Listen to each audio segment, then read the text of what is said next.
Βρισκόμαστε στη λίμνη Τσιβλού και πιάσαμε αυτό το σφιδάκι ίσως. Δημήτρη, τι είναι αυτό?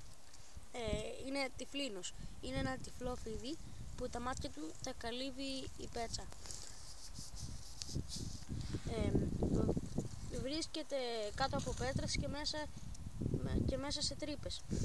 Τρέφεται με μικρά σπόνδυλα. Είναι ακίνδυνο φίδι και έχει μια μυτερή ουρά που όταν πιάνεται από κάποιον την πιέζει για να ξεφύγει. Μεγαλώνει πολύ? Όχι, φτάνει μέχρι 40 πόντους και το βρίσκουμε τις Σπάνια πιο πολλές όμως, φορές κάτω από 20. Ευχαριστούμε πολύ, Δημήτρη.